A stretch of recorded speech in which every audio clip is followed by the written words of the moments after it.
नमस्कार मंडळी, सगळ्यांना जय श्रीराम, जय शिवराय. आज आपण जाणार आहोत जंडेश्वर दर्शनासाठी मामा बरोबर. आमच्या गावापासून जंडेश्वर मंदिर हे 8 किलोमीटर अंतरावर आहे. आता आम्ही जंडेश्वर मंदिराच्या पायथ्याशी आहोत आणि आता इथे आपण गाडी आपली पार्क करत आहोत. तर मंडळी, आपण आता जंडेश्वरच्या पायथ्याशी आलो आहोत आणि इथून आपण चढायला सुरुवात करणार आहोत. पाटे आम्ही गेलेलो, त्यामुळे इथे पूर्ण अंधार दिसत आहे बघा. आता आम्ही जंडेश्वर मंदिरच्या इथं अर्धा डोंगर चढलेला आहे आणि आम्हाला पूर्ण सकाळ झालेली आहे. आता इथे चढायला बघू शकता, माझ्या मागे हे डोंगर दिसत आहेत. आता आम्ही मंदिराच्या इथं आलेलो आहोत, पूर्ण घामाघूम झालेलो आहोत. तुम्ही बघू शकता इथे जंडेश्वर मंदिर आहे आपल्या समोरच आणि त्याच बाजूला बघू शकता तुम्ही नुकतीच पाठ झालेली आहे आणि तो बघा व्ह्यू कसा एकदम खतरनाक दिसत आहे. छोटंसं दुर्गा मातेचं मंदिर आहे आणि बाजूला संत सावतामाळी आणि त्याच बाजूला आपले भोले शंकर बाबा आहेत आणि त्याच बाजूला आपले नारायण आणि महालक्ष्मी आहेत आणि त्याच बाजूला गजानन महाराज आहेत. श्री समर्थ रामदास स्वामी आणि कल्याण स्वामी आहेत. छत्रपती शिवाजी महाराज, गुरुदेव दत्त संभाजी महाराज, महाकाली, विश्वकर्मा, महालक्ष्मी, सरस्वती, श्रीकृष्ण अर्जुनांना गीता सांगत आहेत. तिथे बाजूला नारायण आहेत, अजून बाजूला सत्यनारायण देवता पण आहेत, श्रीकृष्ण आहेत, साईबाबा आहेत, गणपती आहेत, गोरा कुंभार आहेत, प्रभू श्री हनुमान आहेत, शिव आणि शंकर आणि गण आहेत त्यांचे, आणि प्रभू श्रीराम, लक्ष्मण, सीता आणि हनुमान स्वारी आहेत. प्रभू हनुमान सूर्याला गीतान दिसत आहेत. रामदास स्वामी आहेत, नवनाथ आहेत, गणपती बाप्पा आहेत, दुर्गा माता आहे, शिवशंकर आहेत, रामेश्वरांची पूजा करताना दिसत आहेत. रावण सीता माताला घेऊन जाताना आहे. देवी देवतांचे इथे चित्र रेखाटलेले आहे आणि ही बघू शकता आतमध्ये दर्शन जाण्यासाठी रांग लागलेली आहे.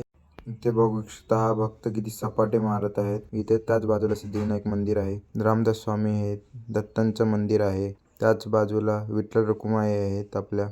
इथे आपण मंदिरात देवी देवतांचे फोटो बघितले. आता आपण आतमध्ये जाणार आहोत दर्शनासाठी. आता आपण जंडेश्वर देवांचे दर्शन घेण्यासाठी आत आलो आहोत. आता आपले दर्शन झाले, आपण बाहेर निघालो आहोत गाभाऱ्यातून. जंडेश्वर देवांच्या मागच्या बाजूला प्रभू श्रीराम, सीता आणि लक्ष्मण यांचे देऊळ आहे आणि हे आहेत या देवळाचे राखणदार. आता उजवीकडे आहेत दुसरे राखणदार आणि इथे बघा, इथे आणि तुम्ही बघू शकता रामरक्षा स्तोत्र दिलेलं आहे. मी झूम करून तुम्हाला दाखवत आहे बघा. आणि आतमध्ये बघा गर्दी दर्शनासाठी किती झालेली आहे. आपण श्रीरामांच्या मंदिराच्या बाहेर आलेलो आहोत. इथे बघा श्री ज्योतिबा आहेत, ज्योतिबाचं छोटं मंदिर आहे आणि हे बघा तुम्ही बघू शकता हे श्रीरामांचं मंदिर आहे. हे भव्य आणि दिव्य असं आहे हे. आणि त्याच समोर आहे जंडेश्वर दास मारुती प्रसन्न. पहा किती सुंदर अशी मूर्ती आहे, ती काचेच ठेवलेली आहे. आपले आता दर्शन झालेले आहे. तर आता इथे बघू शकता प्रसादासाठी लाईन लागलेली आहे. त्याच्या अगोदर आपण श्री खंडोबा प्रसन्न यांचे दर्शन घेण्यासाठी जाणार आहोत. तर खंडोबाचं देऊळ आहे ते त्याच बाजूला. तर हे बघा खंडोबा प्रसन्न लिहिलेलं आहे. हे आहेत खंडोबा. जंडेश्वर मंदिराच्या समोरच हे छोटंसं मंदिर आहे, तुम्ही बघू शकता. आता आपण ही प्रसादाची खिचडी घेतलेली आहे आणि इथे बघू शकता जंडेश्वर प्रसन्न मंदिर. आता तुम्ही बघू शकता हा सकाळचा व्ह्यू किती सुंदर दिसत आहे. इथे बघा पूर्ण डोंगर आहेत आणि त्याच डोंगरात आपले बसलेले आहेत श्री जंडेश्वर प्रसन्न, म्हणजेच आपले पूजा स्तोत्र आपले बजरंग बली.